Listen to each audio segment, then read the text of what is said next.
papasukin ko kayo muli sa espesyal na lugar.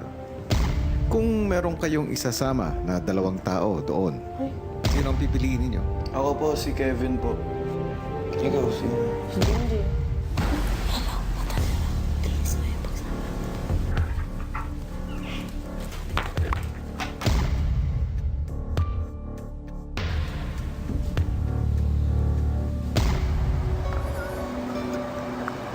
That's why I brought you. Papa, ang gusto ko yakapin eh.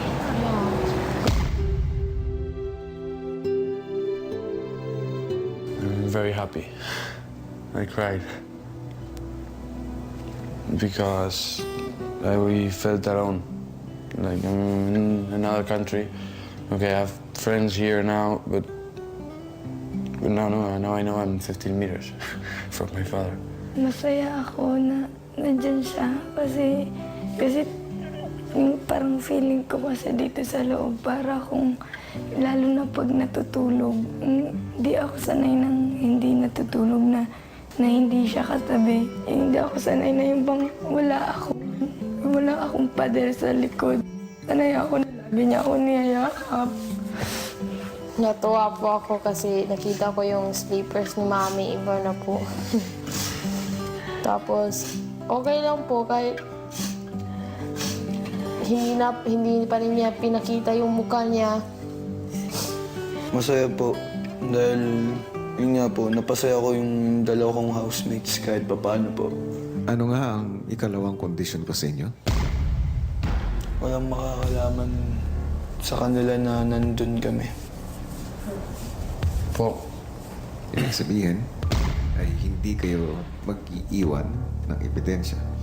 Apo. May naiwan kayo. Nagkalat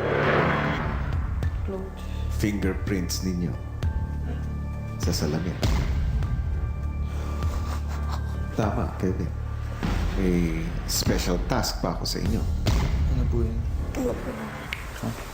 Special task. Hindi ba't lagi kayong pinaglilingkuran ng inyong mga magulang?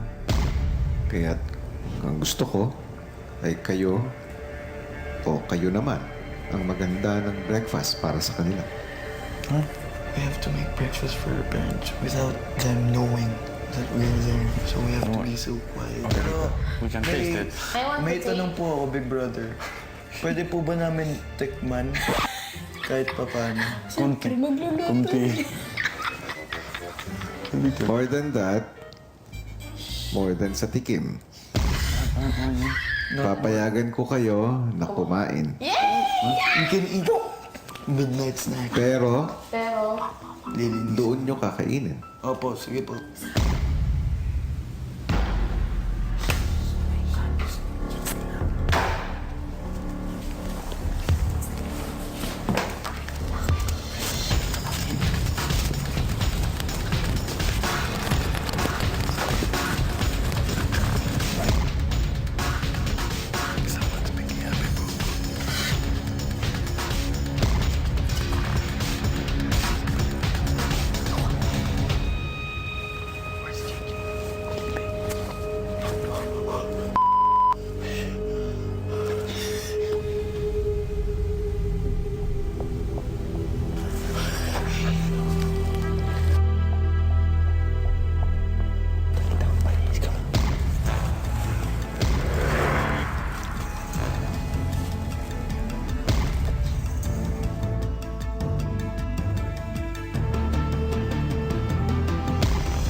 Valerie, that was Valerie.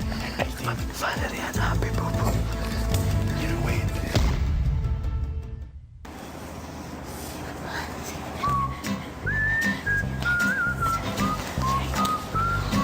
No slippers. Let's go. Eat up and what? Rice? Yeah, we're gonna eat two. Let's break it right now. 1, 2, 3.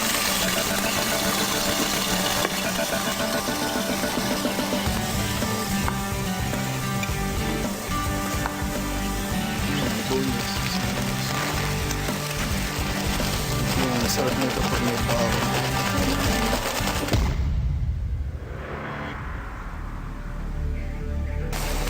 Iba kasi ginagawa namin. Mas masarap kasi bawang pagluto.